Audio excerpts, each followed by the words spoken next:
Hello, everyone. I am ZHAO Chuang. Let's draw the head of Carnotaurus. When drawing the head of Carnotaurus, we should pay attention to its overall shape, and draw the face of this dinosaur very short and taller. Its eyes were very small.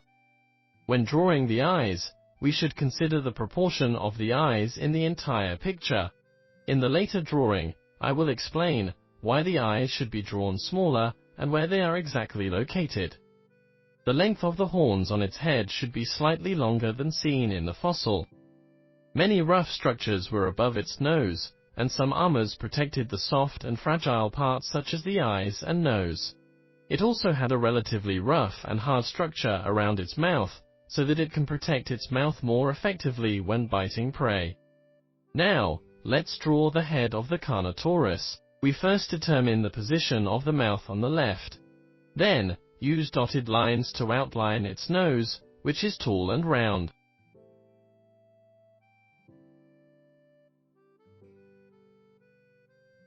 At the top is a pair of cute cat ear-like horns.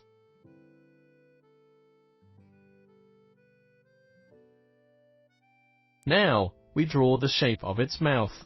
The mouth of Carnotaurus was very distinctive. It was pretty short, and curved downward like this. It went downward toward the corner of the mouth, making the front of its mouth look sharper and the rear of it thicker.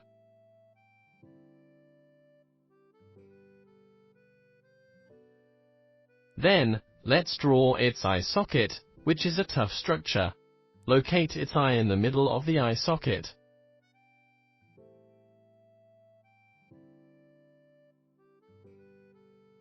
Above the nose was a hat brim-like structure, which was also relatively hard. Next, we draw the lip on the other side.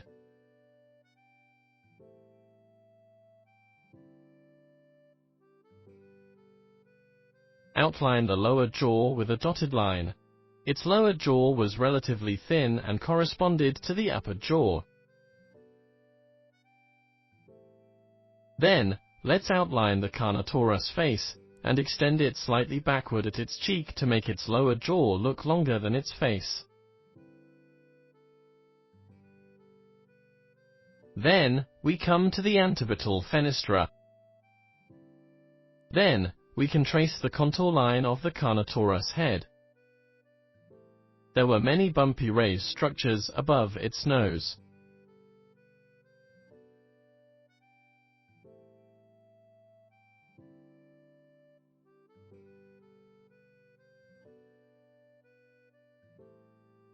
Its eyes were tiny.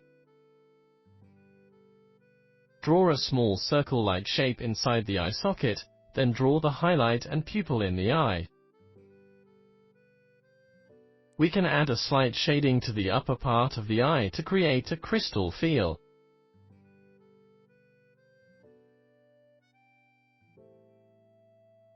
The horns on its head extended to both sides. So, from this angle, they will be like butterfly wings, one on the left and one on the right. Then, let's draw the back of its head. Its neck was much higher than the back of its head.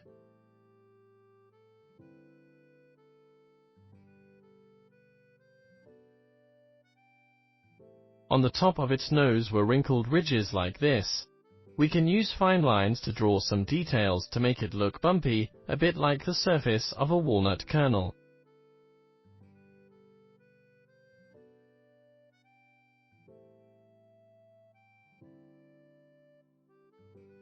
This thick keratinous structure extended all the way to the periphery of the eyes.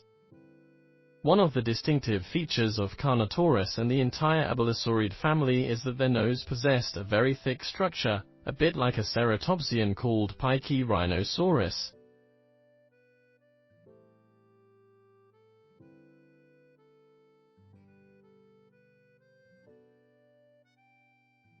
We can draw some growth lines and textures on the roots of the horns and some cracks.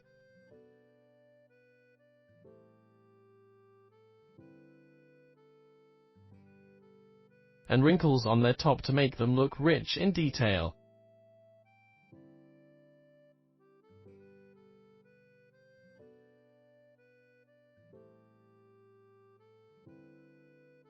Then, let's draw a boundary line at the eye socket to distinguish the soft skin around the eye and the hard socket behind the eye.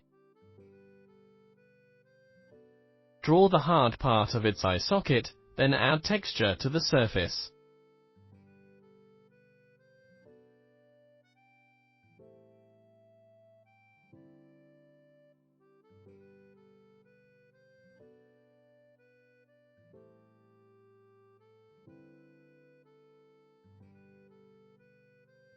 Behind the eye socket, the textures will become relatively large scales.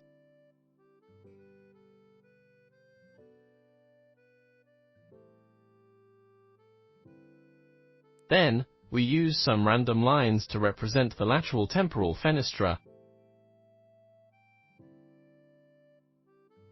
When drawing structures such as the temporal fenestra or the antipodal fenestra, be sure to make them as bulging as possible because they were filled with muscles. We cannot draw them flat. Draw some large and small scales here in front of the eye.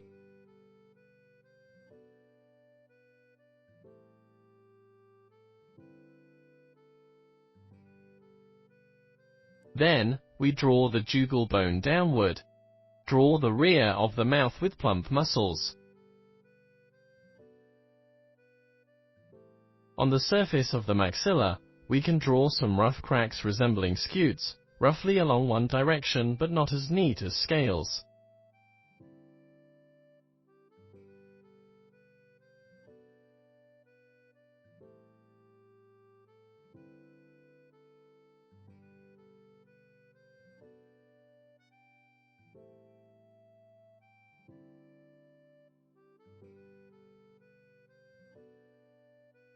Then, let's draw its small teeth, 4 on the premaxilla, followed by a dozen or so in a row, getting smaller as moving toward the rear. Then, we draw the boundary line between the teeth and the mouth.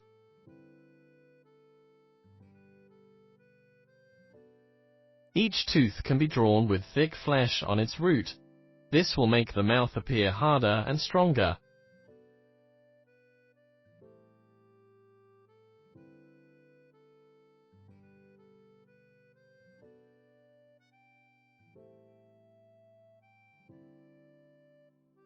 Then, we can draw its huge nostril with soft skin underneath. Now, let's draw the teeth and tooth roots on the other side.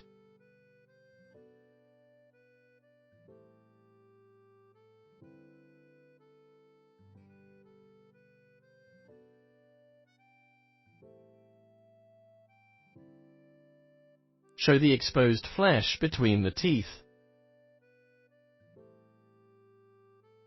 Apply some shadow between the teeth on this side to make the teeth look more prominent.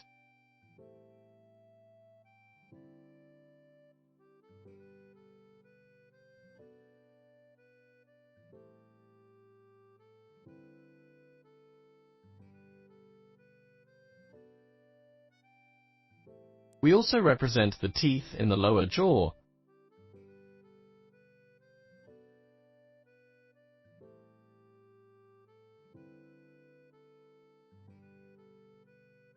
And draw thicker flesh on the roots of the mandible teeth.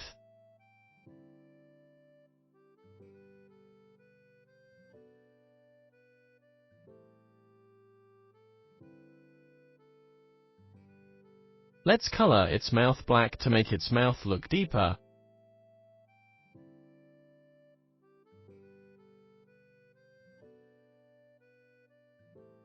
Then, we complete the lower jaw, draw thick muscles on the cheeks, and do the same inside the mouth.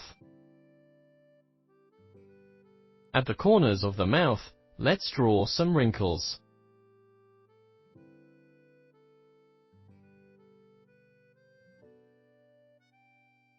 Then, draw the ear.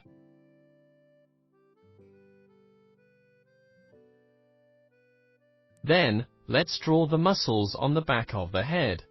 A set of small triangular muscles were diagonally upwards, and very thick large muscles were downwards. Draw some structural lines around the neck.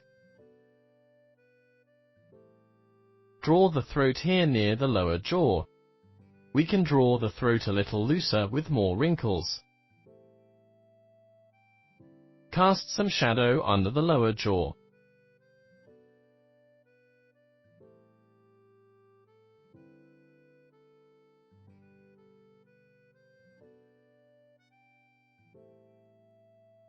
Assuming the sun is shining from the left, we try to draw slight shadows on the right.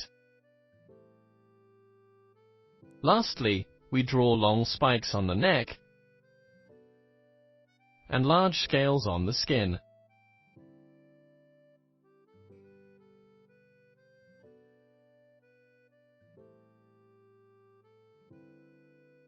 In this way, we've finished drawing the head of Carnotaurus.